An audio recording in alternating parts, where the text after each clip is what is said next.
Dia ngelewatin kamar kosong yang biasa dipakai ART-nya nginep.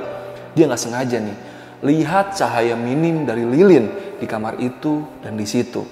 Dia ngeliat ada perempuan lagi nyisir di depan kaca dan posisinya membelakangi dia. Ibunya Kevin ini nyetel lagu keroncong di atas jam 10 malam.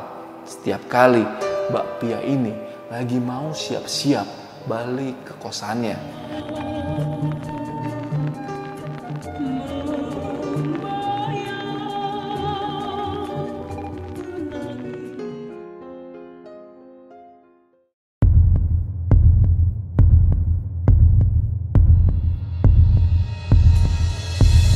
Halo, balik lagi di Lentera Malam bareng gue Adit. Malam ini gue akan bercerita tentang pengalaman mistis seorang narasumber yang bernama Go atau biasa dipanggil Kevin, dan di cerita ini gue sebut namanya sebagai Kevin ya. Jadi cerita malam ini menceritakan tentang pengalaman hidupnya si Kevin ini ketika ibunya ini mencoba untuk melakukan ritual memanggil arwah kakaknya yang sudah meninggal dunia. Dan tragedi ini hampir merenggut nyawa ibunya Kevin. Dan biar kalian nggak penasaran, kalian tonton video ini sampai habis biar kalian paham lah dengan cerita yang akan gue bawakan malam ini. Dan gue jamin cerita ini benar-benar epic karena gue pas baca aja ini merinding banget. Dan cerita ini udah ditulis nih di thread Twitternya Payung Hitam. Nanti linknya gue taruh di deskripsi buat kalian yang lebih suka versi bacaannya. Yaudah, sebelum masuk ke ceritanya, gue mau infoin dulu nih kalau sekarang Lentera Malam udah hadir di Spotify. Jadi buat kalian nih yang hobi denger podcast-podcast di Spotify, kalian bisa juga nih mampir ke podcastnya Lentera Malam. Karena di situ gue sama Jamal juga udah upload lumayan banyak nih cerita-cerita mistis di Spotify-nya Lentera Malam. Jadi jangan lupa mampir ke Spotify-nya Lentera Malam dan juga mampir ke Instagram Lentera Malam di lenteramalam.id dan Instagram pribadi gue di @wibowoadit. Yaudah, gak usah lama-lama lagi openingnya, kita langsung aja masuk ke ceritanya. Dan sebelum kalian dengar ceritanya, kalian tonton dulu yang satu ini.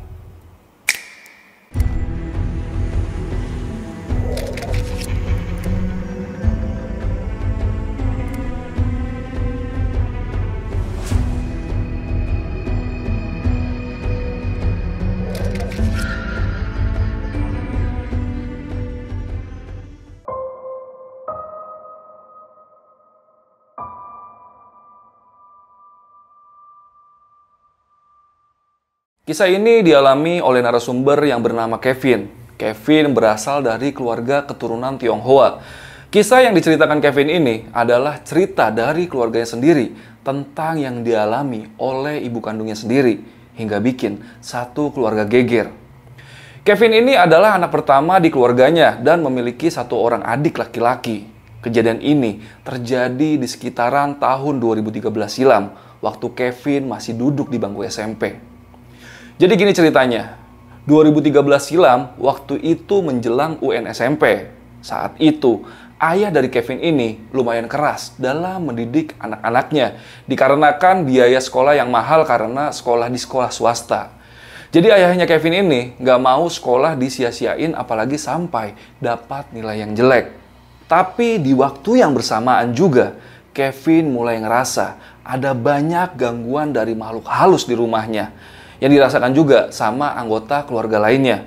Kevin bersama keluarganya ini punya ruko 3 lantai, di mana lantai 1 digunakan untuk berjualan obat-obatan, lantai 2 untuk ruang tamu sekaligus jadi gudang barang-barang dagangan, dan lantai 3 barulah ada kamar-kamar tempat keluarga dari Kevin ini tinggal. Rukonya nggak terlalu besar, tapi cukuplah untuk menampung 4 orang anggota keluarga, yaitu ayah, ibu, dan adiknya Kevin, serta satu ART yang sering nginep di ruko itu. Kevin dan keluarganya juga punya nih 3 pegawai toko yang semuanya laki-laki, tapi nggak ada yang tinggal di ruko. Mereka semua kos di sekitaran daerah ruko, dan mereka semua orang-orang perantauan dari Surabaya. Di tahun 2013 itu, Kevin ini lagi getol-getolnya main game di warnet. Dan malam itu, setelah dia kelar belajar malam, dia langsung pergi ke warnet. Karena kebetulan warnet langganan dia itu buka 24 jam. Dan malam itu malam minggu. Jadi ayahnya si Kevin ini nggak nyuruh pulang nih, walaupun udah tengah malam. Sekitaran jam 2 malam, Kevin ini ngerasa capek dan pengen pulang. Walaupun biasanya dia bisa main sampai pagi di warnet. Sesampainya dia di ruko, semua lampu udah mati semua. Di sini dia udah ngerasain nih, ada yang lain di rukonya ini. Begitu dia naik ke lantai 2, semuanya gelap gulita. Tapi waktu dia sampai di lantai 3, dia ngelewatin kamar kosong yang biasa dipakai ART-nya nginep. Dia nggak sengaja nih, lihat cahaya minim dari lilin di kamar itu dan di situ. Dia ngeliat ada perempuan lagi nyisir di depan kaca dan posisinya membelakangi dia. Di situ dia kaget, tapi dia cuma lewatin aja kamar itu. Dan dia kira itu adalah ART-nya yang lagi nyisir di depan kaca. Dia pun lanjut ke kamarnya dan tiba-tiba dia kepikiran lagi kalau yang di kamar tadi itu bukan Mbak Pia ART-nya. Karena Mbak Pia ini tubuhnya gempal dan tinggi. Sedangkan yang dia lihat tadi badannya kecil, bahkan lebih kecil dari adiknya si Kevin ini. Sebenarnya di situ Kevin cukup penasaran siapa perempuan yang ada di kamar itu.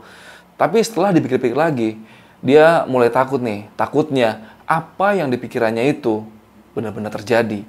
Kalau itu bukan Mbak Pia dan ternyata adalah makhluk halus. Akhirnya di situ Kevin mutusin buat maksain tidur nih, walaupun masih terus kepikiran sama sosok wanita yang ada di kamar Mbak Pia itu.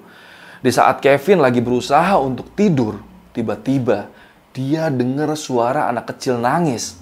Tapi suaranya bukan berasal dari luar ruko. Suaranya jelas terdengar kalau suara itu berasal dari lantai 3. Tempat Kevin ini tidur. Makin lama suaranya semakin mendekat. Bahkan suara itu mendekat sampai di depan pintu kamarnya Kevin.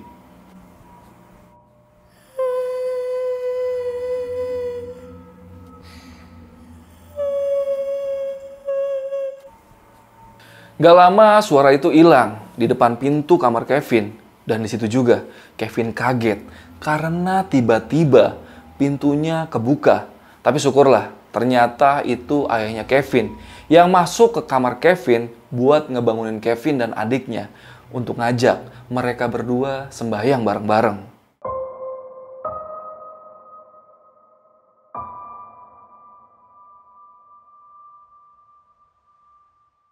Kevin dan keluarganya ini kebetulan beragama Buddha. Jadi ada satu meja kecil khusus buat mereka ibadah di rumahnya itu.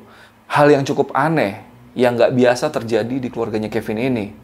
Jadi jarang banget nih ayahnya Kevin ini ngajak ibadah malam-malam begitu. Dan saat ibadah, ayahnya Kevin ini sesekali kedengaran narik ingus seperti orang yang lagi nangis. Entah apa yang ditangisi ayahnya Kevin. Kevin juga nggak tahu. Waktu ibadah itu, mereka semua tutup mata. Tapi enggak dengan ibunya Kevin. Dia tetap terus natap kosong ke arah patung dan lilin-lilin di meja waktu si Kevin ini coba curi-curi pandang. Dan gak berapa lama, akhirnya Kevin dan adiknya disuruh balik lagi ke kamarnya. Tapi saat itu, ayah sama ibunya ini masih duduk di depan meja itu. Di situ Kevin gak terlalu ambil pusing dan lanjut ke kamar lalu tidur. Tapi ada hal yang berbeda dari ibunya Kevin. Semenjak malam itu, ibunya Kevin ini lebih sering habisin waktunya di kamar daripada bantu operasional di toko seperti hari-hari sebelumnya. Setiap ditanya, ayahnya Kevin ini cuma bilang kalau ibunya ini lagi sakit, nggak lebih. Sampai hari-hari mendekati UN, ada yang lain juga berubah dari ayahnya Kevin. Ayahnya Kevin yang tadinya orangnya keras dalam mendidik anak, sekarang menjadi lebih lunak. Padahal hari sudah mendekati ujian nasional. Atmosfer rumah semakin hari semakin nggak ngenakin nih. Ayahnya Kevin pun semakin hari semakin aneh. Dia lebih sering menyendiri, kelihatan pusing dan lebih banyak ngabisin waktu buat ngerawat ibunya Kevin yang keadaannya semakin hari semakin aneh.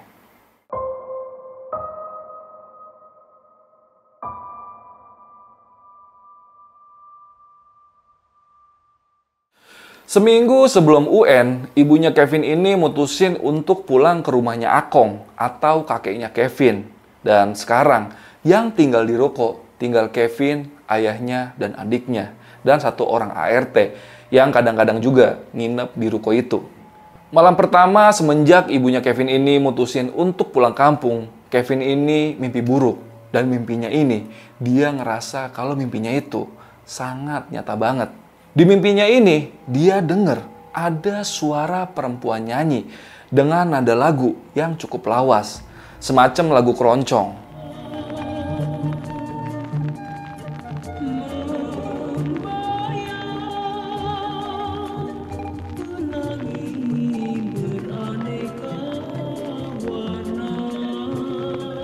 Awalnya suaranya samar-samar, tapi lama-lama mendekat.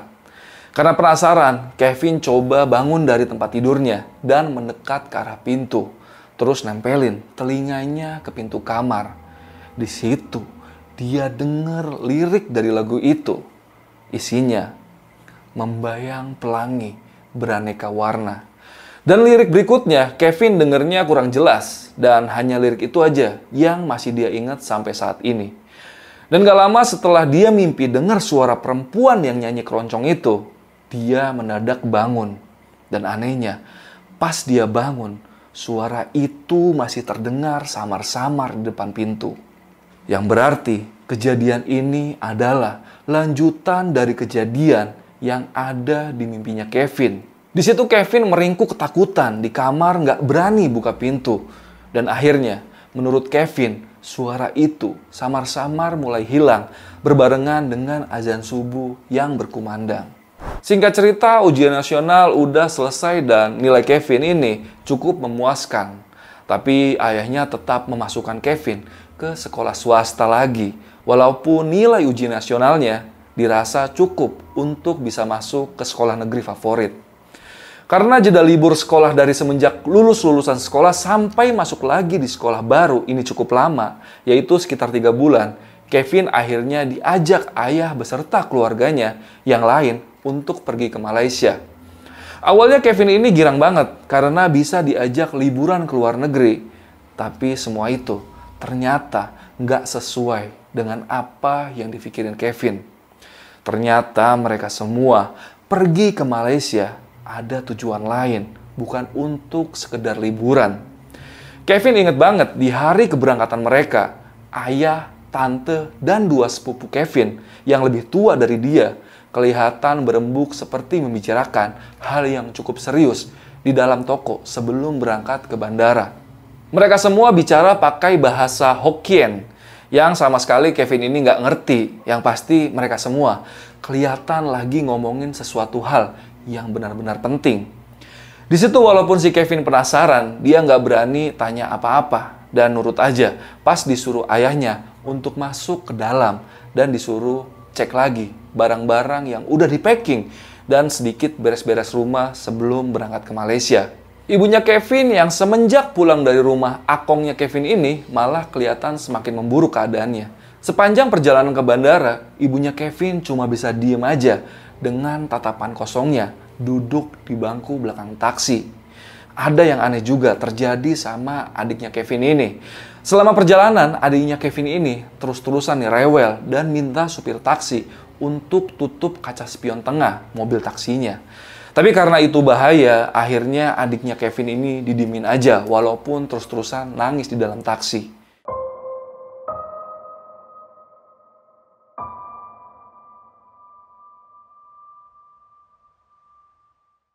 Sesampainya di Malaysia, Kevin dan keluarganya menginap di motel kecil di daerah Melaka, kota yang cukup jauh dari Kuala Lumpur. Bisa dibilang bentuk kota ini mirip kota tua yang ada di Jakarta. Banyak bangunan-bangunan bersejarah di daerah itu. Sesampainya di motel, Kevin dan adiknya ini ditinggal berdua karena anggota keluarga yang lain langsung ngebawa ibunya Kevin untuk berobat. Yang saat itu, Kevin pun masih bingung. Sebenarnya ibunya ini sakit apa? Karena ditinggal berdua di motel, akhirnya Kevin sama adiknya ini coba jalan-jalan sendiri di sekitaran motel tempat mereka nginap. Ada kejadian aneh nih, setiap kali mereka berdua datang ke salah satu minimarket yang ada di sana. Setiap kali mereka berdua masuk ke minimarket, seperti ada hal yang aneh yang terjadi dengan para pekerja yang ada di minimarket itu. Awalnya saat mereka berdua mau bayar belanjaannya ke kasir, mbak-mbak yang lagi di kasir kayak orang ketakutan dan selalu menunduk saat mereka berdua lagi berada di depan meja kasir. Hal yang sama terjadi 2 kali berturut-turut, bahkan di hari kedua. Begitu pekerja di minimarket ini melihat Kevin dan adiknya masuk ke minimarket, mbak-mbak yang kemarin jadi kasir langsung minta digantikan oleh teman lainnya dan dia pergi ke bagian belakang minimarket, entah kemana. Di hari ketiga setelah mereka semua berada di Malaysia, Kevin beraniin diri nih untuk nanya ke ayahnya sebenarnya apa yang terjadi sama ibunya itu. Dan akhirnya Kevin pun mendapatkan jawaban dari ayahnya kalau sebenarnya mereka ke Malaysia ini cuma untuk ngobatin ibunya. Ibunya ini sakit tapi harus diobatin, bukan secara medis. Tapi di situ Kevin masih kurang puas nih dengan jawaban ayahnya itu. Karena masih belum dijelasin sama ayahnya soal penyakit yang dialamin ibunya dan kenapa sampai ibunya bisa sampai sakit seperti itu. Dan disitulah Kevin sudah mulai menebak-nebak kalau ibunya ini sakit dikarenakan hal-hal yang berbau spiritual.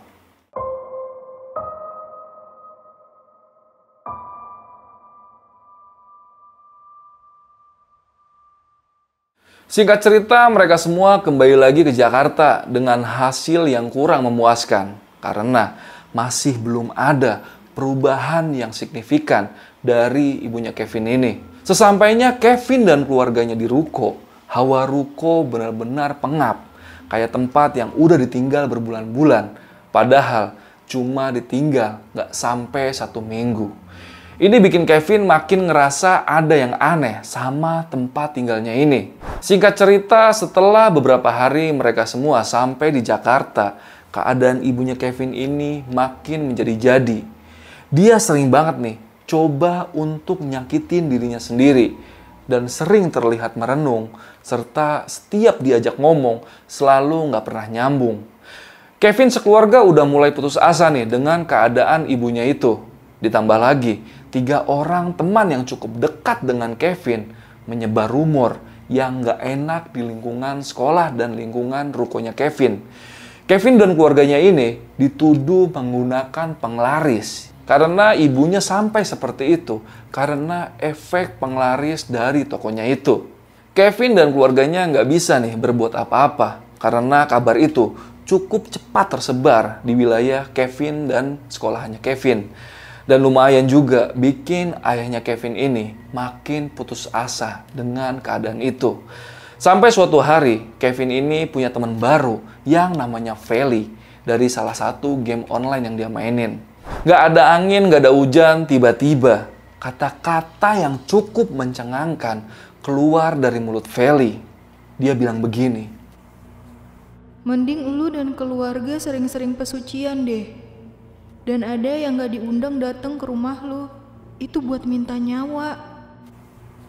Mendengar hal itu, Kevin langsung shock karena Feli ini benar-benar baru dia kenal dan Feli ini benar-benar gak kenal siapapun di lingkungan ruko Kevin dan juga lingkungan sekolahnya Kevin. Besoknya Kevin langsung nyampein nih ke ayahnya nih tentang apa yang disampaikan sama si Feli. Dan saat mendengar penjelasan Kevin, ayahnya Kevin ini kelihatan cukup percaya sama apa yang dikatakan Feli. Dan ayahnya Kevin ini minta Kevin untuk tanya lagi ke Feli siapa yang sebenarnya datang ke rukonya dan wujudnya seperti apa. Karena Kevin gak mau ambil pusing dan supaya masalah ini cepat nemuin titik terang, akhirnya dia minta Feli untuk datang langsung ke rukonya itu dan ngobrol langsung sama ayahnya Kevin. Untungnya Feli ini nggak keberatan nih untuk diajak datang ke rukonya Kevin. Dan sesampainya di ruko Kevin, Feli langsung diajak naik ke lantai 3 buat memastikan apa yang sebenarnya terjadi sama keluarganya Kevin ini. Jadi kesaksian Feli ini, di rumahnya Kevin ini ada sosok yang nggak diundang datang. Wujudnya itu, Feli nggak bisa spesifik sebutin. Dia masih ragu, entah laki-laki atau perempuan. Tapi yang pasti, rambutnya panjang. Dan perawakannya kecil seperti anak-anak. Tapi Feli nggak yakin nih 100% kalau anak itu anak perempuan. Feli juga bilang sosok ini datang ke rumahnya Kevin karena ada seseorang yang memanggilnya. Dan yang memanggil adalah salah satu dari anggota keluarga dari Kevin. Di situ Kevin langsung berpikir kalau ayah atau ibunya lah yang udah ngundang makhluk ini datang ke rumahnya Kevin. Karena yang belakangan ini perilakunya agak aneh, cuma mereka berdua, terlebih lagi ibunya Kevin. Setelah itu Feli nggak bisa cerita lebih panjang lagi karena dia nggak mau nih terlalu ikut campur dan dia juga nggak punya solusi terbaik untuk masalah ini.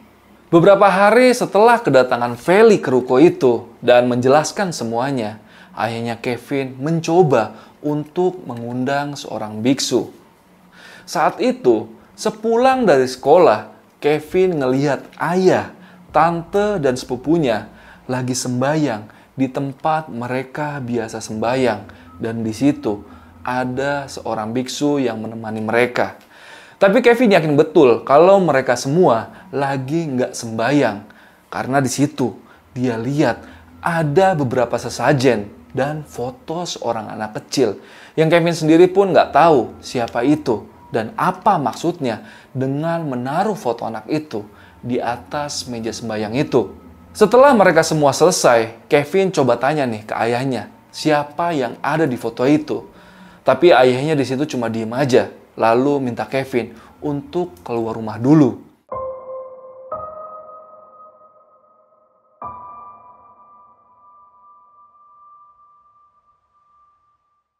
Singkat cerita, tokonya Kevin yang digosipin pakai penglaris itu keadaannya hampir bangkrut. Dan karyawan-karyawan yang bekerja di situ perlahan satu persatu minta izin untuk berhenti kerja dan pulang ke kampung halaman mereka. Karena Kevin ini nggak mau kalau sampai tokonya ini bangkrut, akhirnya dia coba nih untuk bujuk karyawan-karyawan yang belum benar-benar pulang untuk kerja lagi di tokonya itu. Salah satunya Mang Fajar. Dia kelihatan cukup buru-buru packing saat Kevin coba samperin ke kosannya di dekat ruko. Padahal izin dia untuk pulang kampung belum diiyain sama ayahnya Kevin nih. Tapi dia udah siap-siap untuk pulang kampung. Akhirnya Kevin di situ coba tanya nih dengan details nih penyebab Mas Fajar ini mau pulang kampung. Di situ dia beralasan kalau dia ini mau merawat ibunya yang sakit di kampung. Saat ditanya terus-menerus sama Kevin dan ditanya ibunya ini sebenarnya sakit apa, di situ dia nggak bisa jawab. Dan disinilah Mang Fajar mulai cerita yang sebenarnya kepada Kevin. Mang Fajar akhirnya bilang nih, dia sebenarnya itu betah-betah aja kerja di tokonya Kevin. Karena ibu dan ayahnya Kevin ini orangnya baik. Tapi kalau sudah berurusan sama yang gak kelihatan, dia berpikir mending dia pulang ke kampungnya saja untuk merawat ibunya. Di sini Kevin kaget dan nanya lagi, apa maksud dari yang gak kelihatan itu? Mang Fajar bilang, waktu itu pernah ibunya Kevin kepergok saat bawa belanjaan yang isinya kepala banteng. Awalnya Mang Fajar ini bercandain ibunya Kevin nih dengan bilang, "Ci, buat hiasan dinding tuh." Tapi di situ ibunya Kevin berhenti dan cuma diem aja. Dan di situ juga Mang Fajar nggak berani lagi nih untuk ngomong lagi ke ibunya Kevin. Apalagi untuk bercandain ibunya Kevin. Dan semenjak kejadian kepala banteng itu, Mang Fajar sering ngelihat anak kecil main di sekitaran ibunya Kevin. Awalnya dia pikir itu adalah sepupunya Kevin. Tapi lama-kelamaan dia mulai sadar kalau yang ada di sekitaran ibunya Kevin itu bukan benar-benar anak manusia. Karena pegawai yang lain pun juga sering lihat anak itu. Tapi anehnya, anak itu nggak ada belahan di atas bibirnya. Dan juga jarinya cuma ada 4. Nggak cuma itu aja, Mang Fajar juga cerita nih tentang Mang Ijun yang udah lebih dulu pulang kampung. yang izinnya dia waktu itu mau tunangan di kampungnya. Waktu itu Mas Ijun tiba-tiba panas dingin di kosannya. Akhirnya dikerokin lah sama Mang Fajar. Dan alhamdulillah dia mendingan dan bisa tidur. Tapi sekitaran jam 2 malam, tiba-tiba Mang Ijun bangun dan langsung menuju kamar mandi. Dikira Mang Fajar dia mau buang air kecil. Tapi karena lama nggak balik-balik lagi, Mang Fajar coba cek nih ke kamar mandi. Dan ternyata di situ Mang Ijun lagi berendam di bak mandi sambil meracau pakai bahasa Cina. Tapi suaranya pelan kayak orang menggerutu. Padahal Mang Fajar tahu betul Mang Ijun itu Jawa Tulen, gak bisa sama sekali bahasa Cina. Dan pas Mang Fajar coba tanya ke Mang Ijun ngapain dia berendam malam-malam begini, tiba-tiba Mang Ijun melotot ke arah Mang Fajar. Dan seketika juga Mang Ijun tiba-tiba pingsan. Mang Fajar saat itu menjelaskan nih kenapa dia menutupi hal-hal semacam ini kepada ayahnya Kevin. Karena saat itu nih dia takut memperkeruh suasana rumah. Apalagi dia sering lihat nih kalau ayahnya Kevin ini selalu kayak orang yang banyak pikiran.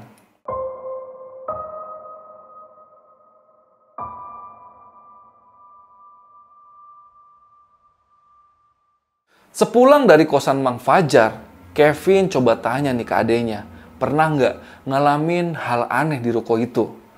Awalnya adenya Kevin ini kaget karena tiba-tiba Kevin nanya begitu ke dia. Dan di situ adenya pun terbuka ke si Kevin. Ternyata saat perjalanan ke bandara waktu itu, kenapa adenya ini rewel pas di mobil? Katanya waktu itu dia cemburu banget. Karena mamanya Kevin ini selalu mangku anak lain di pangkuannya dan gak mau mangku adiknya Kevin ini. Dari yang awalnya cemburu, lama-kelamaan adiknya Kevin ini malah takut.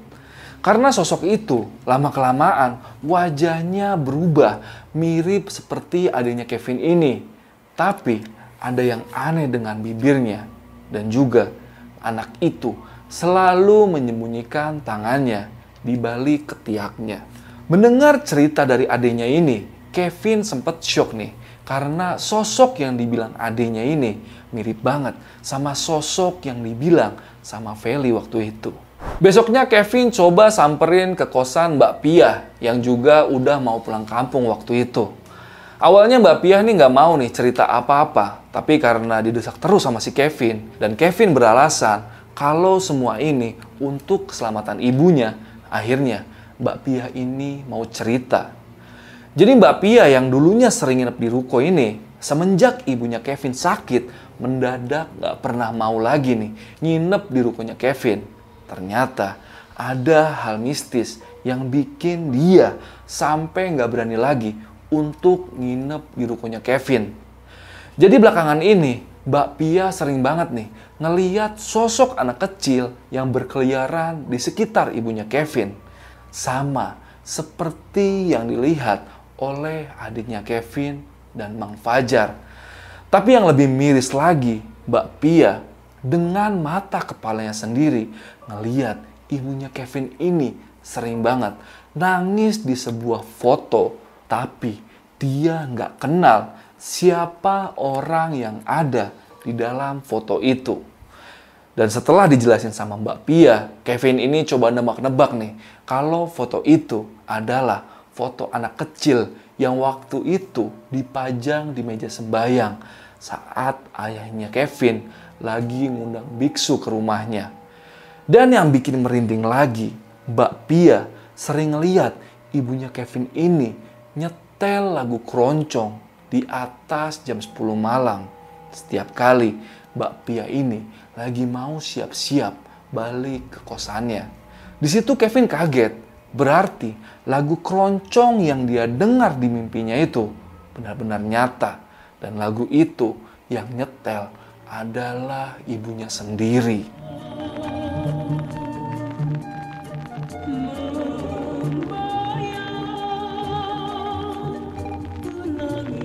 Hari-hari terus berlalu. Keadaan ibunya Kevin makin hari semakin memburuk. Bahkan sampai sempat dikurung dan diikat tangannya sama ayahnya Kevin. Karena saat itu ibunya Kevin sering banget nih nyakitin dirinya sendiri.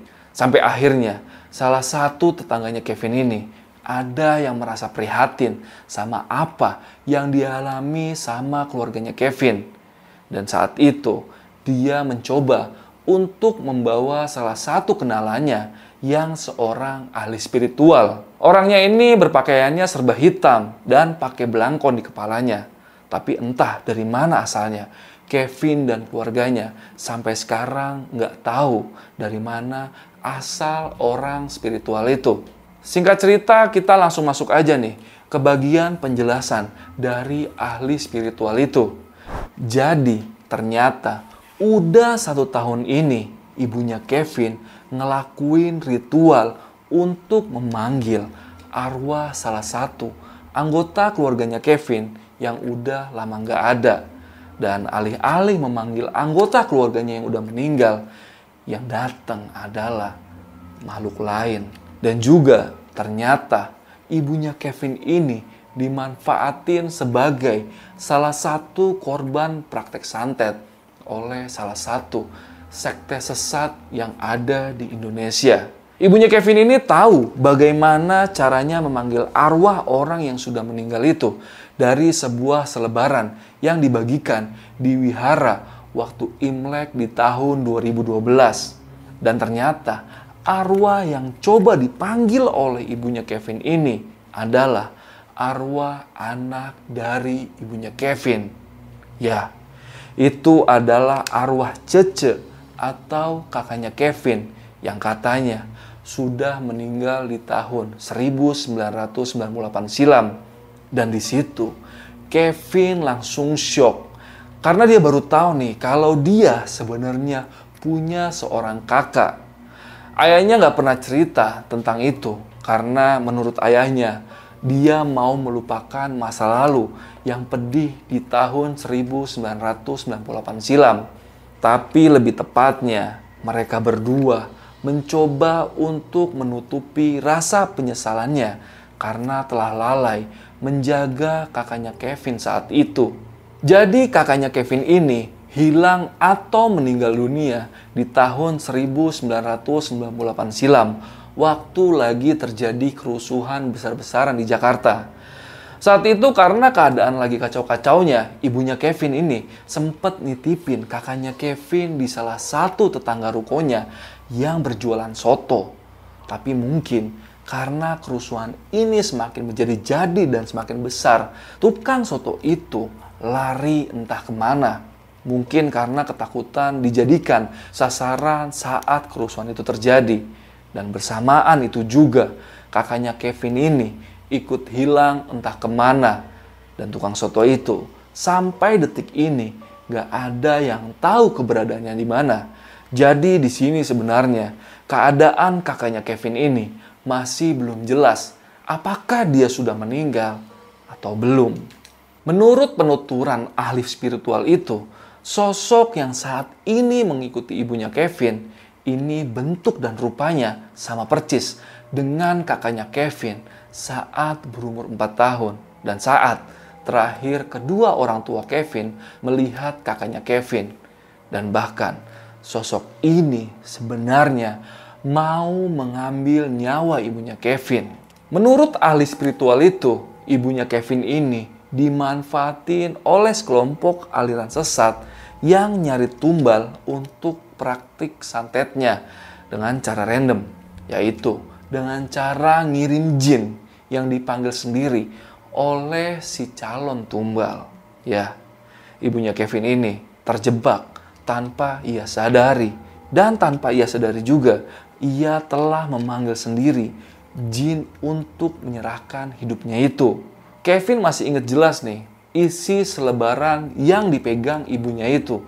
Tapi menurut dia udah gak megang lagi nih selebaran yang saat itu menjadi penyebab ibunya sampai seperti itu. Jadi kurang lebih isi dari selebaran itu, isinya seperti ini judulnya nih. Tata cara komunikasi langsung dengan orang tersayang yang telah tiada.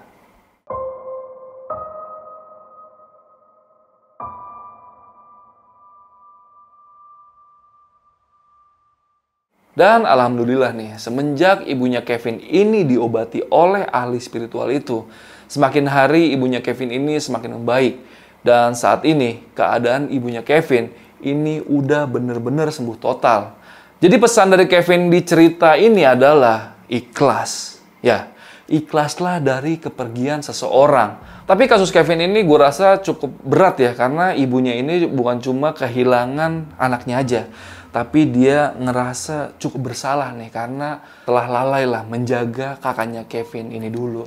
Makanya bebannya ini sangat berat. Tapi alhamdulillah, menurut Kevin, ibunya sekarang udah sehat walafiat dan sudah beraktivitas seperti biasa lagi. Dan gue rasa malam ini ceritanya cukup segitu aja. Dan jangan lupa nih, untuk episode berikutnya, gua dan Jamal punya episode yang epic banget nih. Karena ada narasumber yang akan bercerita nih tentang pengalaman mistisnya, di mana dia melihat dengan mata kepalanya sendiri orang dibakar hidup-hidup. Dan setelah dibakar hidup-hidup itu, warga desa tidak tenang dan mengalami banyak teror lah. Jangan sampai kelewatan episode berikutnya. Dan komen sebanyak-banyaknya di bawah supaya gue cepet upload videonya. Dan gue kasih sedikit nih cuplikan tentang video di episode berikutnya. Nih. Si Gundul ini mendatangi rumah-rumah warga di kampung itu, Bang. Itu kaget banget, Bang. Ternyata si orang yang maling ini lagi dihajar nih, Bang, pakai batu kayak gitu. Dihajar pakai batu, ada yang pakai kayu, ada yang nginjek badannya itu. Oke, gue rasa video malam ini cukup. Semoga kalian semua terhibur dan jangan lupa mampir ke Spotify-nya Lentera Malam di Lentera Malam. Search aja di Spotify, nanti keluar di situ. Karena di situ banyak banget Lentera Malam ngupload audio-audio cerita yang epic-epic lah pokoknya. Jadi kalian mampir juga ke Spotify-nya Lentera Malam buat kalian yang Spotify holic gitu ya kan. Yaudah, paling sekali lagi cukup segitu aja video malam ini. Gua Adit dari Lentera Malam, izin pamit. Bye.